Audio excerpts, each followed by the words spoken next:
Assalamualaikum dear viewers, this is Kamran Ali and today in this video we will discuss The Death of Ivan Ilyich. It is a novella by Leo Tolstoy. आज की इस video में हम इस novella की summary और analysis देखेंगे। तो चलिए अपनी वीडियो को स्टार्ट करते हैं। तो सबसे पहले हमारे पास यहाँ पे टेबल ऑफ कंटेंट्स। आज की इस वीडियो में हम इंट्रोडक्शन देखेंगे टेक्स्ट का, फिर हम उसकी समरी देखेंगे, उसके बाद हमारे पास आ जाएंगे थीम्स और मेजर आइडियाज़, उसके बाद हम देखेंगे इसका एनालिसिस मेजर थीम्स और आइडियाज़ के ज़रिए। उसके बाद हमारे पास कुछ इंपॉर्टेंट कोड्स या कुछ एविडेंस अपने सपोर्ट के लिए, अपने एनालिसिस के सपोर्ट के लिए। तो चलिए स्टार्ट करते हैं। लियो टॉल्स्टॉय के इंट्रोडक्शन से। लियो टॉल्स्टॉय जो हमारे राइटर हैं हमारे इस वर्क के, जो हम डिस्कस कर रहे हैं, द डेथ ऑफ आइवन इलियच। तो ये जो है ना रशिया में पैदा हुए थे 1828 में और इनकी डेथ हुई है 1910 में। ये एक एरिस्टोक्रेटिक फैमिली से बिलोंग करते थे, जो बहुत हाई एलीट सोसाइटी होती है, जहाँ एलीट मतलब क्लास होती है, वहाँ से ही बिलोंग करते थे। ये यंग एज में ही ऑर्फन हो गए थे, फिर इनको ना रिलेटिव्स ने रेज़ किया, इनकी परवरिश की, इनको पाला। उसके बाद इन्होंने ना लॉ की तालीम हासिल की, मगर इन्होंने बाद में उसको छोड़ दिया। उसके बाद इन्होंने आर्मी में ये गए, मिलिट्री में ज्वाइन की इन्होंने। उसके बाद जो मिलिट्री एक्सपीरियंसेस थे ना, लेटर जो जब ये राइटिंग करते हैं तो वो जो मिलिट्री एक्सपीरियंसेस इनकी राइटिंग को काफ़ी इन्फ्लुएंस करते हैं। उसके बाद इन द 1870s इनकी लाइफ एक प्रोफाउंड चेंज से गुजरती है। मतलब ये एक मॉरल एंड स्पिरिचुअल क्राइसिस में चले जाते हैं, जहाँ पे मतलब ये रिजेक्ट करते हैं किस चीज़ को, मटीरियलिज्म एंड एरिस्टोक्रेटिक लाइफ को। एरिस्टोक्रेटिक और मटीरियलिज्म लाइफ जो है ना, इनकी मतलब कि इन्होंने हाई एलीट सोसाइटी को मतलब क्रिटिसाइज करना स्टार्ट कर दिया था और अपनी एक स्पिरिचुअल जर्नी की तरफ चले गए थे। उसके बाद इन्होंने एक क्रिश्चियन फॉर्म होती है एनार्किज्म, यहाँ पे लिखा हुआ है वर्ड, इसको जो है ना अपनाया। और इसकी जो है ना वो इस अनार्किज्म का मतलब होता है कि रिजेक्ट करती है ये अथॉरिटी ऑफ चर्च को या स्टेट को या एंड वायलेंस को, इन सारी चीज़ों को रिजेक्ट करती है अनार्किज्म। तो टॉल्स्टॉय की जो राइटिंग होती है ना, ये टॉल्स्टॉय खुद एक is a master of realistic prose, यहाँ पे लिखा भी हुआ है। टॉल्स्टॉय कौन है? एक मास्टर ऑफ रियलिस्टिक प्रोज। इनकी जो राइटिंग है वो रियलिटी पे बेस्ड होती है, मतलब रियलिटी को पोर्ट्रे करती हैं, जहाँ पे इन्होंने अक्सर जो है ना डिपिक्शन की है रशियन सोसाइटी की। तो his works reflect acute observation of human behaviour and psychological depth. ये भी एक इम्पॉर्टेंट पॉइंट है कि उनकी जो राइटिंग्स हैं वो ह्यूमन बिहेवियर और साइकोलॉजिकल डेप्थ पे ज़्यादा फोकस करती हैं, उनको अच्छी तरह से ऑब्जर्व करती हैं। अच्छा, और यहाँ पे मॉरल डायलेमास भी इनकी राइटिंग एक्सप्लोर करती हैं और फिलोसफिकल डायलेमास भी इनकी राइटिंग एक्सप्लोर करती हैं। और भी बहुत सारे थीम्स हाईलाइट करती हैं, जैसे theme of love, ambition and redemption, ये सारे। और इथिकल क्वेश्चंस भी इनकी राइटिंग्स रेज करती हैं टुवर्ड्स लाइफ और पर्पस ऑफ ह्यूमन एग्जिस्टेंस। ये एग्जिस्टेंशियलिज्म का एक यहाँ पे पॉइंट है कि इनकी राइटिंग्स एग्जिस्टेंशियलिज्म को भी पोर्ट्रे करती हैं, एग्जिस्टेंशियल क्राइसिस को पोर्ट्रे करती हैं। और जो स्पिरिचुअल जर्नी है किसी की, या क्रिटिक ऑन इंस्टीट्यूशनल रिलीजन, उनको भी इनकी राइटिंग्स अच्छी तरह से पोर्ट्रे करती हैं। जो की आइडियाज़ होता है इनकी राइटिंग का, वो होता है कि contrast between rural and urban aristocratic societies, मतलब कि अमीरी और गरीबी की जो ज़िंदगी होती है ना, उनको उन्होंने काफ़ी ज़्यादा कंट्रास्ट इनकी राइटिंग में होता है कि उन। तो आगे चलते हैं। हमारे यहाँ पे टेक्स्ट का इंट्रोडक्शन है, द डेथ ऑफ आइवन इलियच। ये हमारे टेक्स्ट का नाम है, जो पब्लिश हुआ था 1886 में। It is a novella by Leo Tolstoy, considered one of the masterpiece of his late fiction, written shortly after his religious conversion of the late 1870s। जैसे मैंने आपको पहले बताया कि 1870s में ना इनकी लाइफ में एक प्रोफाउंड चेंज आया था। उसकी बाद जो इनकी ये राइटिंग है ना 1886 में, द डेथ ऑफ आइवन इलियच, ये पूरा एक उसको पोर्ट्रे करती हैं कि स्पिरिचुअल जर्नी को। आगे जाके हम इसको इंट्रोडक्शन में, उसकी प्लॉट समरी में हम इसको फर्दर डिस्कस करेंगे कि कैसे ये एक स्पिरिचुअल जर्नी है। It is a more spiritual text, मैंने आपको ये पहले भी पॉइंट बता दिया है। उसके बाद हमारे पास आता है कि the text portrays Russian society as a materialistic society and criticises the society, people like rank, money and power. तो जैसे मैंने आपको पहले बताया कि जो टॉल्स्टॉय की वैसे भी राइटिंग्स होती हैं वो रशियन सोसाइटी को रियलिस्टिक प्रोज की तरह वो डिपिक्ट करती हैं। तो यहाँ पे भी वही कर रहे हैं कि वो क्रिटिसाइज कर रहे हैं रियलिस्टिक सोसाइटी को, ओ सॉरी रशियन सोसाइटी को, उनके मटीरियलिस्टिक जो उनके बिलीव्स हैं वो सारे उनको। तो यहाँ पे जो लियो टॉल्स्टॉय के जो कैरेक्टर्स होते हैं ना उनके वर्क में, वो एक चेंज आता है उनके अंदर, एक इनर फीलिंग्स के तौर पे उनका चेंज आता है, रेदर देन फिजिकल चेंज और लेस एक्शन। तो इनके जो कैरेक्टर्स होते हैं ना इनके वर्क्स में, उनके अंदर एक इनर चेंज आता है, मतलब अंदरूनी तौर पे वो चेंज हो जाते हैं। तो अब नेक्स्ट पे देखते हैं। अब हमारे पास आते हैं की क्वेश्चंस। आज की इस वीडियो में हम इन की क्वेश्चंस को आंसर करने की कोशिश करेंगे, जिसमें हमारे पास पहला क्वेश्चन है, how does the text criticise Russian society. Second question है हमारे पास, how does religious and spiritual awakening unfold in the novella. और तीसरा क्वेश्चन है, how do the two text Bobok and Death of Ivan Ilyich share similarities. अच्छा, Bobok जो यहाँ पे लिखा हुआ है एक रेफरेंस के तौर पे, ये टेक्स्ट फिदोर डॉस्टोवेस्की का है, जो हमने पहले भी उस पर वीडियो बनाई है। आप हमारे चैनल पे अगर नए हैं तो वो वीडियो जाके देख लें, आपको समझ आ जाएगी। वो भी पूरी रशियन सोसाइटी को डिपिक्ट करता है और वो सोसाइटल क्रिटिसिज्म ऑन सोसाइटी है पूरा। उसके बाद है, how does Ivan's gradual descent happen in the novella. So Ivan की जो जर्नी है ना, हमारा जो प्रोटैगनिस्ट है नोवेला में, तो ये उसका ग्रेजुअल डिसेंट कैसे आ रहा है, तो वो भी हम इसको डिस्कस करेंगे आगे जाके। तो नेक्स्ट पे हमारे पास आते हैं मेन कैरेक्टर्स। नोवेला की समरी को डिस्कस करने से पहले हम इनके जो ना मेन कैरेक्टर्स देख लेते हैं और जो सपोर्टिंग कैरेक्टर्स हैं, ताकि हमें आइडिया हो जाए कि पूरी स्टोरी किन के रिवॉल्व घूम रही है। तो सबसे पहले जो हमारे पास पहला कैरेक्टर है वो है आइवन इलियच गोलोविन। आप इसको आइवन इलियच ही पढ़ेंगे हम। तो ये जो ना प्रोटैगनिस्ट है हमारा, मतलब हमारा हीरो, इसके ऊपर सारी स्टोरी बेस्ड है। और ये एक हाई रैंकिंग जुडिशियल ऑफिशियल है, और जो एक चेंज, एक इलनेस की वजह से एक चेंज की तरफ जाता है, स्पिरिचुअल जर्नी की तरफ जाता है। तो ये एक एग्जिस्टेंशियल क्राइसिस में है, इसकी मतलब आइडेंटिटी की क्राइसिस में, कि वो अपनी लाइफ की एग्जिस्टेंस का आंसर करने के लिए होता है, और रिडेम्पशन की तरफ। तो ये उसकी पूरी स्टोरी में हम आगे डिस्कस करेंगे इस प्लॉट समरी में। उसके बाद हमारे पास सेकंड कैरेक्टर है प्रोस्कोविया। अच्छा, ये आइवेन की वाइफ होती है, ठीक है। ये एक सेल्फिश, मटीरियलिस्टिक और मतलब एक ऐसी औरत है जो मतलब सिर्फ खुद के बारे में सोच रही है, सेल्फ सेंटर्ड है। और अपनी हस्बैंड, जब इसका हस्बैंड सफरिंग में होता है, बीमार होता है, तो ये फिर भी जो है ना खुद के बारे में ज़्यादा खुद को इम्पोर्टेंस देती है। तो ये एक सेल्फिश और मटीरियलिस्टिक कैरेक्टर है प्रोस्कोविया, आइवेन की जो वाइफ है। उसके बाद हमारे पास थर्ड मेजर कैरेक्टर है जेरेज्म का। ये एक जो है ना बटलर, बटलर्स यंग हेल्पर, ये एक सर्वेंट होता है इनके आइवेन के घर में। तो ये एक पूरी स्टोरी में सिर्फ हमारे पास जो दो कैरेक्टर्स हैं, जेरेज्म एंड आइवेन का बेटा होता है, वो हम आगे डिस्कस करेंगे। ये दो कैरेक्टर ही मतलब पूरी स्टोरी में सिंप्लिसिटी, ऑनेस्टी एंड कंपैशन को रिप्रेजेंट करते हैं। तो यहाँ पे भी लिखा हुआ है कि Gerasim a symbol of simplicity, honesty and compassion. He provides genuine care and comfort to Ivan Ilyich during his illness. तो यही होता है, वाहिद एक बंदा है जो आइवेन इलियच की बीमारी में इसका ख्याल रखता है।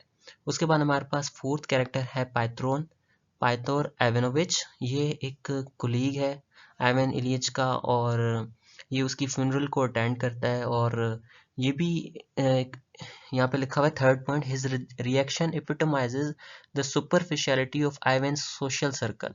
मतलब कि वो दिखावे के लिए उसकी ना फ्यूनरल अटेंड करता है, तो वो भी एक सोसाइटल क्रिटिसिज्म में आ जाएगा इसका भी कैरेक्टर। नेक्स्ट पे हमारे पास हमारे सपोर्टिंग कैरेक्टर्स हैं, जिसमें हमारे पास फिफ्थ नंबर पे है लीजा गोलोविन। ये आइवेन की डॉटर है, ये बहुत 18 ईयर्स की है, आइवेन इलियट्स डॉटर। ये भी अपनी माँ की तरह सेल्फ सेंटर्ड हो गई है, क्योंकि अब ये 18 ईयर की, ये बड़ी हो चुकी है, बच्ची नहीं रही। तो वो भी एक सोसाइटी का पार्ट बन चुकी है। सोसाइटी भी अगर सब मटीरियलिस्टिक है और सब सेल्फ सेंटर्ड सोसाइटी है, तो ये भी उसमें सोसाइटी में उनका पार्ट बन चुकी है। तो हमारे पास सिक्स कैरेक्टर है, ये माइनर सा कैरेक्टर है, फेदोर पेट्रोविच। इनके नाम थोड़े से मुश्किल हैं, तो आप इनको ना इनके फर्स्ट नेम से ही याद रखें। ये लीज़ा का फियोंसे है, मतलब जो आइवन की बेटी है लीज़ा, उसका ये फियोंसे है। ये एक यंग मैजिस्ट्रेट है और इतना इसका रोल नहीं है स्टोरी में। और हमारे पास जो 7 कैरेक्टर है वो है व्लादिमीर इवानोविच, जहाँ वोलोडिया उसको कहते हैं। तो ये हमारे पास एक इम्पॉर्टेंट कैरेक्टर है जो आइवैन का बेटा है। अब ये बेटा आइवैन का छोटा है, तकरीबन 10 साल का या इससे कम। तो ये एक बॉय वही वाहिद बॉय है जो अपने फादर की कंडीशन को समझता है, ठीक है। और ये भी एक जराइज्म की तरह ऑनेस्ट और मतलब कंपैशन है, क्योंकि वो कहते भी हैं कि बच्चे जो होते हैं वो दिल के सच्चे होते हैं। तो ये अभी बच्चा है, तो इस वजह से ये अभी सोसाइटी का पार्ट नहीं बना, तो ये अभी इनोसेंट है, इस वजह से हम इसको इनोसेंट कहेंगे। और जो डॉक्टर्स हैं, डॉक्टर्स भी सारे सोसाइटी का पार्ट जो हैं, वो सारे जो है ना आइवैन की फिजिकल, ये सारे जो है ना उसकी फिजिकल देख रहे होते हैं, मतलब बीमारी, बाकी जो है उसके इनर टर्मोइल को कोई नहीं समझ पाता है। और ये जो है ना सिर्फ अपने रैंक के लिए काम करते हैं, बाकी उसकी कोई परवाह नहीं करते जो डॉक्टर्स होते हैं, वो भी अपनी मटेरियल ग्रीड की तरफ ही हैं। और उसके बाद हमारे पास आ जाती हैं प्लॉट समरी। तो जो चैप्टर 1 है वो हमारा स्टार्ट होता है अनाउंसमेंट से, जिसमें आइवैन इलियच की डेथ हो चुकी है और उसके कलीग्स बात कर रहे हैं उसके बारे में कि आइवैन इलियच की डेथ हुई है। उसके बाद ये जो आइवैन इलियच के जितने भी कलीग्स हैं ना, मतलब कोर्ट में, आइवैन इलियच क्योंकि कोर्ट में था, एक हायर क्लास जज था जैसे मैंने आपको पहले बताया, तो इनके जो कुलीग्स हैं वो सेल्फिश होते हैं, वो कुर्सी के पीछे होते हैं कि आइवैन विलेज की जगह अब किसका ट्रांसफर होगा, अब हमें उसकी जगह मिलेगी। तो वो सारे उसके दोस्त, उसके कुलीग उसके बारे में ही सिर्फ बात कर रहे होते हैं। तो उसके बाद जो है ना ये यहाँ पे थर्ड पॉइंट लिखा हुआ है कि पाइतोर अवेनोविच, जो मैंने आपको पहले भी बताया था कैरेक्टर में, ये अटेंड करता है उसकी फ्यूनरल पे। और फ्यूनरल वहाँ पे जब जाता है तो प्रोस्कोविया जो होती है ना आइवैन की वाइफ, वो कहती है कि तुम तो पाइथोर अवेनोविच, तुम आइवैन की दोस्त हो ना, आइवैन के दोस्त हो तो तुम्हें पता होगा कि आइवैन ने कितनी मतलब पीछे मिल्कियत छोड़ी है जो हमें काम आएगी। तो मतलब इसमें भी हमें पता लगता है कि जो ये प्रिस्कोविया का कैरेक्टर है या पाइथोर अवेनोविच का कैरेक्टर है, ये दोनों कितने करप्ट हैं मतलब, ठीक है। और जुडिशरी, यहाँ पे फर्स्ट चैप्टर में हमारे पास जुडिशरी की करप्शन का भी रेफरेंस आता है कि जितने भी वो हैं जहाँ पे वो कोर्ट में काम कर रहे हैं जितने भी, तो वो सालों से काम कर रहे हैं, तो वो अपनी जगह किसी और को नहीं आने देते। मतलब कि एक सोसाइटी करप्ट है, अगर जिस सोसाइटी की जुडिशरी करप्ट है, तो वो सोसाइटी कैसे मतलब किसी चीज़ में जस्टिस जस्टिस दिला पाएगी लोगों को। तो वो भी हमारे पास फर्स्ट चैप्टर में रेफरेंस आएगा कि जुडिशरी की करप्शन का। सेकंड चैप्टर हमारे पास है रिट्रोस्पेक्टिव लुक। अब सेकंड चैप्टर जो है ना, यहाँ से हम दोबारा पीछे जाती है सारी नोवेला की जो स्टोरी है, वो अब आइवैन की लाइफ शुरू से वो बता रहे होते हैं। यहाँ पे वो बताते हैं कि आइवैन शुरू में भी एक होना मतलब एक अच्छा आदमी होता है, मतलब एक काबिल इंटेलेक्चुअल होता है, वो अपने आप मेहनत करता है और उसमें बढ़ता जाता है। पहले तो ये मिडिल क्लास सोसाइटी से बिलोंग करता था, फिर जो है ना ये आहिस्ते आहिस्ते मतलब इसका जो आइवैन की जर्नी है ना, वो मतलब वो एक लॉयर बनता है, फिर वो उससे लॉयर से उसका प्रमोशन होता है, मतलब मेहनत करता है अपनी, और उससे वो अपना एक हायर रैंक हासिल करता है, ठीक है। उसके बाद ये जो ना पूरा एक आइवैन जो है ना एक ऐसी ग्रीड, एक ऐसी दौड़ में होता है जिसमें वो चाहता है कि मैं सोसाइटी में हायर रैंक मुझे मिले और मैं एलीट क्लास का पार्ट बन जाऊं। तो उसकी उसमें दौड़ में लग जाता है आइवैन इलियच, हमारा जो प्रोटैगनिस्ट है। चैप्टर 3 में जो है ना वो डिपेक्ट करता है प्रिस्कोविया के साथ आइवैन की मैरिज। अच्छा, ये भी मैरिज एक सिर्फ इसमें कोई ना लव वगैरह ना, इनमें कोई भी एक ऐसा रिश्ता नहीं है, सिर्फ ये मैरिज जो है एक पैसे के लिए हो रही है, क्योंकि आइवैन पार्ट, क्योंकि प्रिस्कोविया जो है ना aristocratic society, elite class society का पार्ट होती है, तो आइवैन भी चाहता है कि मैं भी प्रिस्कोविया से शादी करके ना, तो मैं भी एक एलीट क्लास सोसाइटी का पार्ट बन जाऊं। तो वैसे भी आइवैन खुद भी एक मेहनती है, तो वो भी अपने प्रमोशंस से और उससे वो एक अब उसको हाई क्लास की अच्छी जॉब मिल चुकी है। तो उसके बाद जो है ना इनकी शादी हो जाती है। उसके बाद प्रिस्कोविया कुछ ही शादी के कुछ महीनों के बाद इनकी जो है ना आइवैन को पता लगता है कि प्रिस्कोविया जो है ना प्रेग्नेंट हो चुकी है। तो इसकी प्रेगनेंसी की बात सुन के ना आइवैन को कोई वैसे भी कोई इंटरेस्टेड नहीं था कि फैमिली आगे बढ़ाना या कुछ। तो वो इस बात से ना बहुत वो टेंशन में आ जाता है, क्योंकि वो रिस्पॉन्सिबिलिटीज़ नहीं लेना चाहता अपनी लाइफ में फ़िलहाल। तो इनकी जो है ना मैरिज एक कॉन्फ्लिक्ट में चेंज हो जाती है, इनकी रोज़मर्रा लड़ाइयाँ स्टार्ट हो जाती हैं, और ये जो है ना इस वजह से इनके काफ़ी झगड़े होते हैं, quarrel होते हैं। तो आइवैन ज़्यादातर अपने वर्क पे यहाँ पे फोकस करना स्टार्ट कर देता है और घर पे इतना टाइम नहीं देता। उसके बाद हमारे पास चैप्टर 4 है। चैप्टर 4 में हमारे पास आता है, हमारे पास आयवैन की इंट्रोडक्शन हो जाती है, उसकी इलनेस आ जाती है उसमें। अब यहाँ पे सीन ये है कि आयवैन को एक नई जॉब मिलती है जहाँ पे उसकी सैलरी होती है 5000 रबल्स, और उसमें जो है ना उनको एक वो अब चाहता है कि मुझे घर भी आलिशान अपार्टमेंट लेता है वो, और वो चाहता है कि मैं आलिशान अपार्टमेंट में रहूँ, तो वो एक अच्छा सा घर लेता है और वो उस घर की सेटिंग कर रहा होता है खुद से। तो वो कर्टन वगैरह लगा रहा होता है, तो वहाँ पे ना वो एक टेबल के ऊपर खड़े होके, तो वो टेबल से गिर जाता है आइवैन जो हमारा प्रोटैगनिस्ट है। तो उसको यहाँ पसली की जगह पे चोट लगती है। इनिशियली तो उसको इतना मतलब वो महसूस नहीं करता कि मुझे ज़्यादा चोट लगी है, मगर उसकी जो चोट होती है वो बहुत इंतहाई गहरी होती है और वो उसका पेन दिन ब दिन बढ़ता जाता है। तो उसके बाद सेकंड पॉइंट हमारे पास लिखा हुआ है कि gradual realisation of the severity of his condition. यहाँ पे ग्रेजुअल का बस इस वजह से लिखा हुआ है, जैसे मैंने आपको पहले बताया कि उसको यकदम अंदाज़ा नहीं होता है कि वो किस कदर उसको चोट लगी है या उसकी हालत कैसे ख़राब होगी। तो स्लो स्लो उसको जो है ना पेन बढ़ता जाता है और वो बीमार होता जाता है। उसके बाद हमारे पास यहाँ पे थर्ड पॉइंट लिखा हुआ है, strained familial relationships particularly with his wife amplify his suffering. तो उसकी जो ना वाइफ के साथ उसका रिलेशन, मैंने जैसे आपको पहले बताया कि वो सिर्फ पैसे के लिए था और वो उनमें कोई लव नहीं था, कोई वो कंपेनियनशिप नहीं थी, तो इस वजह से उनकी लाइफ में काफ़ी सारे मसले आते हैं। तो उसके बाद चैप्टर 5 है हमारे पास। चैप्टर 5 में आइवैन की जो है ना हेल्थ काफ़ी ख़राब हो जाती है और उसकी डिटेरोरेट हो जाती है हेल्थ। उसके बाद ये विज़िट करता है वेरियस डॉक्टर से, जो कुछ कभी कुछ कह रहे होते हैं कि तुम्हें ये मसला है, कभी कुछ, क्योंकि वो अगर बैक टू हम देखें कि 18th सेंचुरी का दौर है, तो वहाँ पे इतनी कोई वो सहूलियात नहीं थी, तो वो डॉक्टर्स भी जो जितना उनको पता था वो उतना बता रहे होते थे, और एवन के अंदर एक फेयरफुल मतलब वो फेयर जनरेट होता है कि पता नहीं मुझे क्या हो गया है। मगर यहाँ पे थर्ड पॉइंट लिखा हुआ है, escalation of his internal despair and isolation as other remain indifferent to his suffering. अच्छा, ये अंदर ही अंदर अब ये खुद में एक आइसोलेट हो जाता है, मगर क्योंकि दूसरों को इससे कोई परवाह नहीं है ना, क्योंकि इसकी फैम जो इसकी इसके साथ किसी का भी इमोशनल रिश्ता नहीं है, मतलब इमोशनली ये किसी के साथ अटैच नहीं है, तो ये खुद में खुद ही आइसोलेट हो जाता है, अपनी बीमारी को खुद उसके साथ बस रख लेता है, तो किसी और को परवाह भी नहीं है इसकी, तो इस वजह से ये आइसोलेशन में चला जाता है।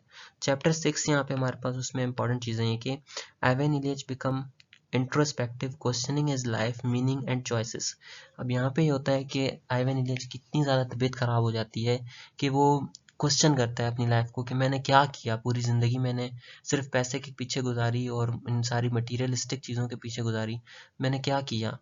फिर वो कहता है कि ये सुपरफिशियलिटी या ऐसी सक्सेस आज तो मेरे काम नहीं आ रही है, मेरे पास जो था वो मेरे इस दर्द को तो नहीं ख़त्म कर पा रहा। फिर उसके बाद यहाँ पे इसके ये चैप्टर 6 पूरा इसका एग्जिस्टेंशियल क्राइसिस पे, कि वो अपनी आइडेंटिटी पे क्वेश्चन करता है यहाँ पे, जिसमें यहाँ पे लिखा हुआ है यहाँ पे the he experiences existential dread and begins confronting the inevitability of death. उसके बाद हमारे पास देखते हैं हमारे पास चैप्टर 7 में क्या है। चैप्टर 7 में जो है ना यहाँ पे जेरेज्म का कैरेक्टर इंट्रोड्यूस होता है, जैसा कि मैंने आपको पहले बताया कि ये आइवैन के घर में एक सर्वेंट होता है, एक हेल्पर होता है, ठीक है। तो ये एक वाहिद कैरेक्टर है जिसमें ना जेन्युइन कंपैशन है और ये केयर करता है आइवैन की। अच्छा, सीन ऐसे होता है कि आइवैन को जो ना आइवैन वॉशरूम में जो है ना गिर जाता है, क्योंकि वो इतना बीमार है, वो चल फिर भी नहीं पाता। तो आइवैन गिर जाता है और सडनली जेराजिम उसको बचाता है, वहाँ से वो उठाता है उसको और वहाँ पे उसको कपड़े वगैरह पहनाता है, फिर उसको रूम में लेके आता है और उसकी एक जेन्युइन केयर करता है और एक कंपैशन के साथ। तो इससे पता लगता है कि जेराजिम की ऑनेस्टी और जो मतलब उसका एटीट्यूड है आइवैन के साथ, सिर्फ वाहिद जेराजिम ही है जो आइवैन के साथ अच्छा रवैया रखता है। तो इस वजह से ना जेराजिम की काइंडनेस की वजह से आइवैन को बहुत अच्छा लगता है और चाहता है कि आइवैन के जेराजिम मेरे साथ ही रहे। उसके बाद यही चैप्टर 8 में आप देखेंगे, चैप्टर 8 में उसका एक दर्द जो है वो एक फिजिकल पेन से ज़्यादा बढ़ के उसका इमोशनल पेन भी उसमें आ जाता है, इंटेंसिफाई हो जाता है उसका पेन।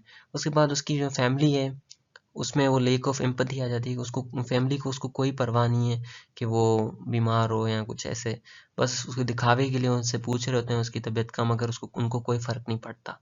तो यहाँ पे Ivan begins to reflect deeply on his mortality and superficiality of his past life. अब यहाँ पे जो ना आइवन को ना लगता है कि जेराइज्म से बात करने के बाद, जेराइज्म का आगे एक रेफरेंस है वो मैं आपको एंड पे बताऊंगा, कि जेराइज्म से बात करने के बाद जो है ना आइवन को डेथ के बारे में, वो एक्सेप्टेंस के बारे में सोचता है मगर एक्सेप्ट नहीं करता। तो इवेंचुअली होता ये है कि जब अगर एवन अपनी डेथ को एक्सेप्ट कर लेगा तो उसकी तकलीफ कम हो जाएगी। अब यहाँ पे उसमें एक्सेप्टेंस नहीं है, ना ही एक्सेप्टेंस। देखें, अगर एक जो करप्ट सोसाइटी होती है ना, उनमें उनको क्या होता है, उनको सिर्फ मटीरियलिस्टिक इस दुनिया की परवाह होती है, उनको मरने का कोई ख्याल नहीं होता। तो इनमें भी यही है, जितने भी आइवैन की फैमिली, चाहे उसके कोलीग्स या पूरी जो रशियन सोसाइटी है, उनमें डेथ की एक्सेप्टेंस नहीं है। मतलब वो मतलब मरने का बारे में सोचते ही नहीं है। तब अगर मरने के बारे में नहीं सोचते तभी तो वो करप्शंस कर रहे होते हैं और अपनी मटीरियलिस्टिक वैल्यूज़ को तरजीह दे रहे होते हैं। तो इस वजह से आइवन भी अपनी फ़िलहाल तो अपनी मोर्टैलिटी को, अपनी डेथ की एक्सेप्ट नहीं कर पा रहा कि मैं मरने वाला हूँ।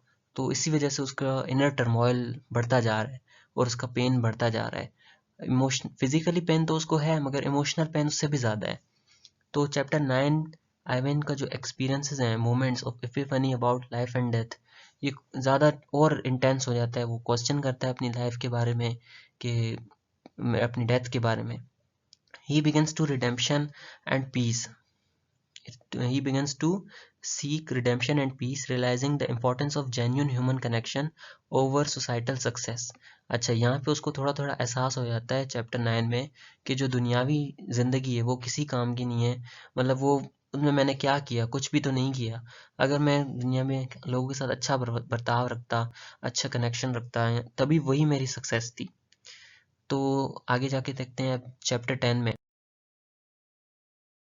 अच्छा, वैसे इसके टोटल जो चैप्टर्स हैं वो 12 हैं, तो परेशान नहीं होना, वीडियो को एंड तक देखना है ताकि आपको अच्छी सी अंडरस्टैंडिंग हो इसकी।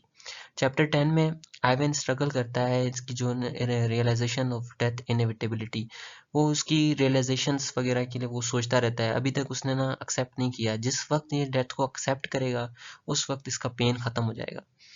अच्छा, यहाँ पे लिखा हुआ है कि he begins to feel moments of detachment from his pain, hinting at spiritual awakening। अच्छा, तो यहाँ पे एक लाइन लिखी हुई है कि चैप्टर 10 में एक ऐसा सीन है जहाँ पे वो थोड़ा थोड़ा पेन कम होता जाता है, क्योंकि वो अपनी डेथ को एक्सेप्ट करने, रियलाइजेशन करने ही वाला है। तो इस वजह से उसका पेन कम हो जाता है। तो चैप्टर 11 में हमारे पास आता है एवेंस की जो फिजिकल एगनी है वो पूरे पीक पे होती है, मतलब उसका जो वहाँ पे है तकलीफ है। But his existential awareness deepens. अब फिर भी एग्जिस्टेंशियल अवेयरनेस उसकी डीप हो जाती है। मतलब वो अपनी क्वेश्चन करता रहता है कि मैंने पूरी ज़िंदगी में क्या किया, अब मेरे साथ क्या होगा। तो वो अपनी डेथ को एक्सेप्ट नहीं करता। He has a transformative moment of insight, realising that selfless love and acceptance can elevate his suffering. तो इसके बाद इसको ना रियलाइजेशन हो जाती है यहाँ पे चैप्टर 11 में कि मेरा जो ना अंजाम अब डेथ ही है, तो मैं ठीक नहीं हो पाऊँगा।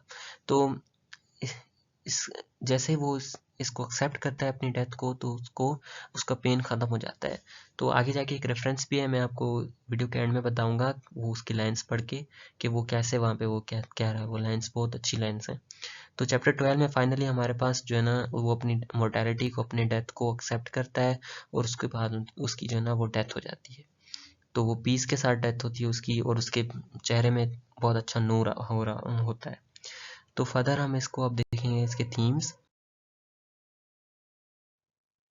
एंड एनालिसिस, जिसमें सबसे पहले आता है द हिपोक्रेसी ऑफ सोसाइटी। अच्छा, the superficial responses of Ivan's colleagues and family to his death highlight societal insincerity. जैसे कि मैंने आपको पहले बताया कि ना तो उसकी फैमिली सच्ची है, ना तो उसके कोलीग सच्चे हैं। सब कोई अपनी अपनी सेल्फिश डिज़ायर्स, अपनी सेल्फ सेंटर्डनेस और अपने मटीरियल डिज़ायर्स के पीछे है। तो alienation and isolation second theme हमारे पास। जैसे कि मैंने आपको पहले बताया कि आइवन की इलनेस की वजह से वो सोसाइटी से आइसोलेट हो जाता है। उसके बाद वो स्पिरिचुअल जर्नी पे चला जाता है। और उसके बाद हमारे पास एग्जिस्टेंशियल रिफ्लेक्शन है, जिसमें वो अपना पूरा जो नैरेटिव है, ये हमें नैरेटिव जो पूरा एक हमारी ये नोवेला का पूरा एक प्लॉट है या पूरी समरी है, वो ये बताती है कि ये पूरा एक एग्जिस्टेंशियल क्राइसिस पे बना हुआ है, जिसमें वो डेथ और फेयर के बारे में और search of meaning on life के बारे में पूरा है, ये पूरी नॉवेला है। उसके बाद हमारे पास लास्ट जो इसका थीम है वो है redemption through compassion. Ivan finds solace in Gerasim's kindness contrasting with societal apathy. तो जो सोसाइटी की जो अपैथी है ना उसको हटा के जुरेज़म की काइंडनेस की वजह से ना आइवन रिडेम्पशन की तरफ जाता है, तो वही उसकी जो ना एक अच्छा एंड बनता है। तो ये था हमारा एनालिसिस, और ये हमारे पास अभी रेफरेंसेस फ्रॉम टेक्स्ट। तो सबसे पहले it is God's will we shall all come to it someday said Gerasim. अच्छा, ये जेरेज़म और आइवन की कन्वर्सेशन हो रही होती है, तो ये डेथ के बारे में बात कर रहे होते हैं, तो जेरेज़म की ये लाइन होती है। उसके बाद जो है ना दिस लाइन, दिस ये यहाँ पे मैं पढ़ देता हूँ, यहाँ पे इसकी एक्सप्लेनेशन लिखी हुई है। This simple yet profound statement underscores Gerasim's acceptance of death as a natural part of life in stark contrast to the fear and denial exhibited by Ivan and others around him. जैसे कि मैंने आपको पहले बताया कि ये जो line है ना, ये लाइन हमारे पास बताती है कि जेरेज़म एक वाहिद बंदा है जिसको वो एक्सेप्ट करता है डेथ को एक नेचुरल पार्ट की तरह। बाकी जो अदर हैं सोसाइटी में वो डेथ के बारे में सोचते ही नहीं है, ना उनको उनके बारे में परवाह है, सिर्फ उनको अपने बारे में वो मटीरियलिस्टिक चीज़ों के पीछे हैं। तो Gerasim's openness and his humble service such as holding Ivan's legs to ease his pain offer Ivan a rare moment of relief and insight. तो आइवन की जब जेरेज़म के साथ बात होती है तो आइवन एक प्रोफाउंड चेंज में मतलब उस पर गुजरता है। तो this moment symbolises the beginning of Ivan's realisation about the meaning of life and importance of human connection. तो ये जो एक मोमेंट था ना, ये पूरा जो सीन है जहाँ पे आइवन जेरेज़म से बात होती है, यही आइवन का एक बिगिनिंग होती है। यहाँ से उसको रियलाइज़ होता है कि ये जो मटीरियल लाइफ है ये कुछ भी नहीं है, हमें अपनी आगे वाली लाइफ मतलब डेथ के बारे में सोचना चाहिए। उसके बाद हमारे पास दूसरा रेफरेंस है, ये भी उसका नोवेला की जो एंडिंग लाइन्स है ना, ये वो है चैप्टर 12 की। मैं आप यहाँ पे रीड कर देता हूँ। And the pain he asked himself what's become of it, where are you pain, he became attentive. Yes, there it is. Well, then, let there be pain and death. Where is it? He sought his old habitual fear of death and could not find it. Where was it? What death? There was no more fear because there was no more death. Instead of death, there was light. तो यहाँ पे देखें कि वो अब कहता है कि कहाँ है डेथ, क्योंकि इसने अपनी रियलाइजेशन कर ली है। So that is it, he suddenly sad about what Joy. तो वो कहता है कि कहाँ है डेथ, जब उसने अपनी लाइफ को एक्सेप्ट कर लिया है डेथ को, तो उसके बाद वो कहता है कि कहाँ है डेथ, यहाँ पर डेथ तो है ही नहीं। तो this climactic moment represents Ivan's liberation from the fear of death and the realisation of life's falsity and illusion. तो इस मोमेंट पे ना उसको रियलाइज हो चुका है कि लाइफ तो एक फॉल्सिटी थी या एक इल्यूजन था, मगर अब उसको ना कोई फेयर नहीं है डेथ का। कहाँ है डेथ, वो कह रहा है। तो जब उस the light represents hope and realisation, उसको सिर्फ लाइट नज़र आ रही होती है वहाँ पे। तो लाइट एक किस्म की ना हमारे पास आ जाता है कि होप एंड रियलाइजेशन वहाँ पे उसकी नज़र आ रही है उसको। उसके बाद कुछ ही मिनटों के बाद उसकी जो ना वो रूह निकल जाती है वहाँ पे, तो वो सीन वहाँ पे एंड हो जाता है। तो this is all about this video. I hope you all understood well. And अगर आपको वीडियो अच्छी लगी हो, अगर आपको समझ में आई हो पूरी स्टोरी, तो आप चैनल को सब्सक्राइब करें और लाइक करें वीडियो को। Thank you so much.